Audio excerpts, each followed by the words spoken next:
program on Azərbaycan Television with the most important events of the day. I'm your host, İlham. On October 11th, high-level commemorative meeting to mark the 60th anniversary of the non-aligned movement kicked off in Belgrade, the capital city of Serbia. President of the Republic of Azerbaijan, chairman of the non-aligned movement, İlham chaired the official opening part of the event. The head of state made a speech in a video format at the event.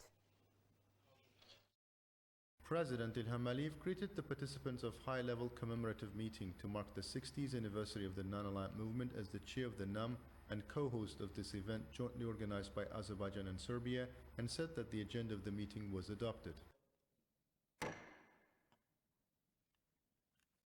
In his speech, President İlham said that since its establishment in 1961 in Belgrade, the NAM has played an important role in the international arena with its dedicated efforts for the sake of global peace, justice and solidarity in the world. Saying that being the largest international institution after the UN General Assembly, the NAM was considered a genuine example of multilateralism with its cross-regional membership, uniting 120 countries from diverse historical, political and cultural backgrounds.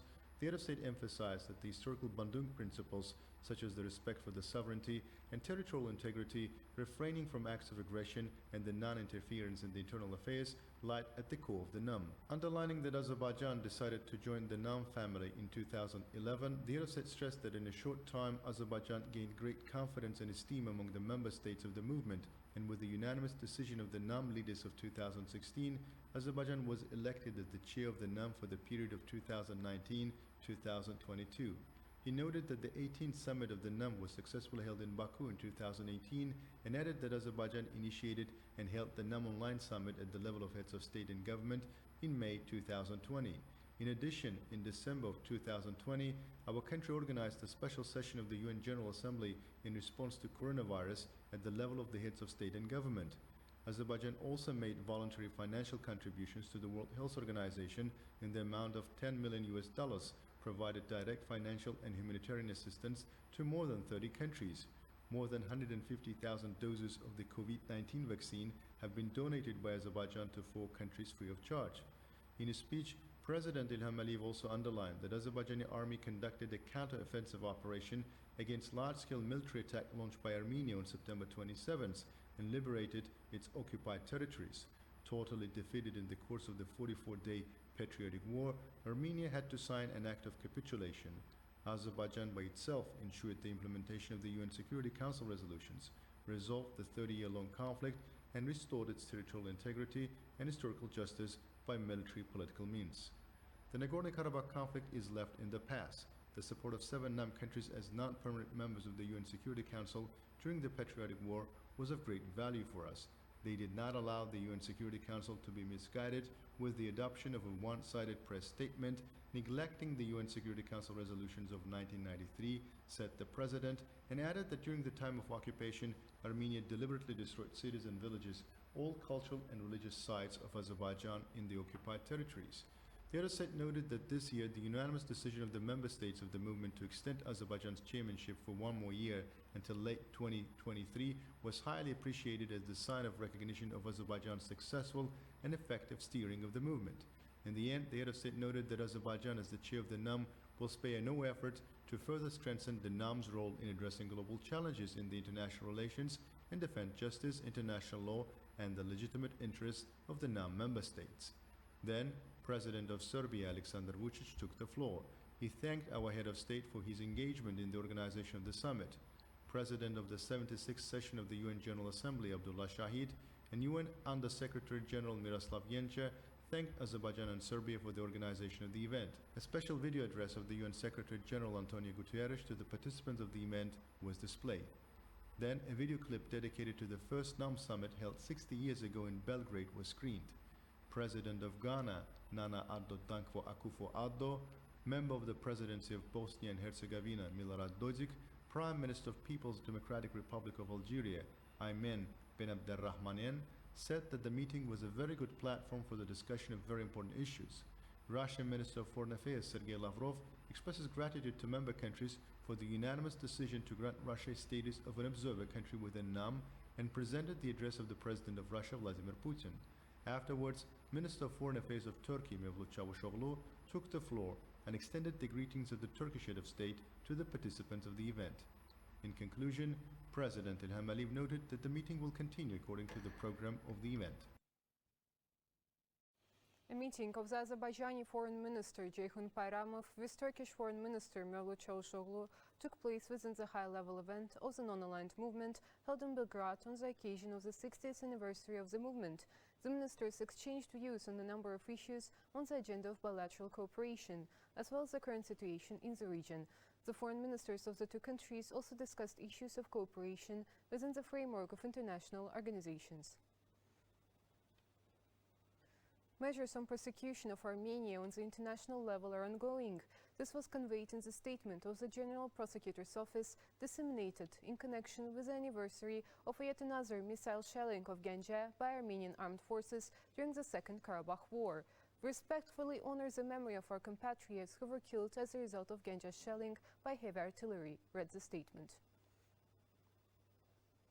The Iranian Foreign Ministry does not stop conducting a slanderous campaign against Azerbaijan. We strongly reject such accusations, said spokesperson for the Azerbaijani Ministry of Foreign Affairs, Leyla Abdullayeva, while commenting on the interview of the Iranian Foreign Minister Hossein Amir Abdullahian in the Lebanese Al-Manar TV channel. Leyla Abdullayeva emphasized that Azerbaijan, as a country that suffered from terror, has never had a place for terrorists and liberated its lands at the cost of the blood and lives of martyrs, reminding the statement of President İlham that Azerbaijan, with its 100,000-strong army, does not need mercenaries. The anti-Azerbaijani campaign won't benefit Iran, the ministry official added. Quote, "We advise those who won't find terrorists to take a better look around themselves." Back in October last year, the Azerbaijan Foreign Ministry provided the diplomatic corps accredited in the country, including the Iranian embassy, with information based on specific facts about the participation of Armenian mercenaries in the combat operations in the previously occupied territories of Azerbaijan. End of quote. Claims that Azerbaijani territory is being used for intelligence purposes against Iran are false. This was stated by the State Border Service. It was highlighted that the other day the Iranian media published an interview with the commander of the Iranian border troops, Ali Gudarzi, who made statements that did not correspond to reality. Quote, "There never were and never will be forces of third states on the state border of Azerbaijan. There are no forces or specialists of any foreign state on the state border of Azerbaijan or within border security structures. State Border Service that is in possession of the most modern opportunities is not in need for support of foreign forces for reliable protection and defense of state borders. Border and Customs Control in the section of Goris-Gafan Road passing through the territory of the Republic of Azerbaijan on the state border with Armenia is a sovereign right of Azerbaijan. At present, the operational situation in the state border with Iran is stable and fully controlled by the border guard authorities of Azerbaijan. Any provocations on the state border directed against the state interests of Azerbaijan will continue to be resolutely suppressed."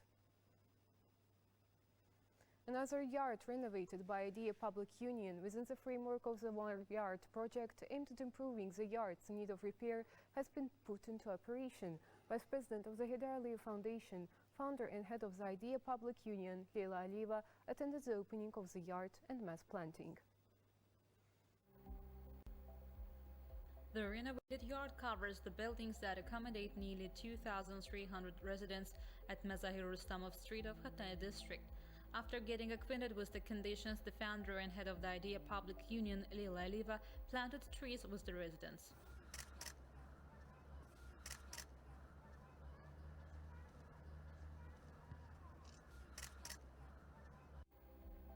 The main goal of the Our Yard project is to improve the yards of buildings in Baku, to restore the greenery that forms the basis of the city's ecology, to form a healthy lifestyle, to create safe and comfortable conditions for residents.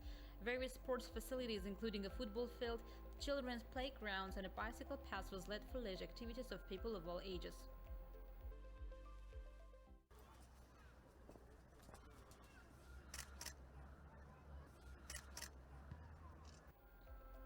At the same time, 13 gazebos, numerous benches, litter bins and bird nests have been installed in the area. Along with the restoration of existing greenery in the yard, an additional 600 trees and various types of flower bushes have been planted. The Center for Analysis of International Relations has prepared a report entitled The 44-Day Karabakh War, Conclusions and Results. A presentation of the report was held in English with representatives of the diplomatic corps, experts and mass media operating in our country. Chairman of the Board of the Center for Analysis of International Relations, Farid Shafiev, said that the inability of international mediators to find ways to resolve the conflict and exert pressure on Armenia ultimately led to the inevitability of war. The report emphasizes that by restoring territorial integrity, Azerbaijan eliminated contempt for international law. From the international perspective, three main consequences of the 44-day war for international relations were touched upon. The impact of the war on the Armenian diaspora, on economic ties and international relations was examined. The report also contains conclusions and critical discussions on the impact of the 44-day war on the region and beyond. The foreign community was selected as a target audience of the report. That was all for today. Thank you for being with us and see you next time.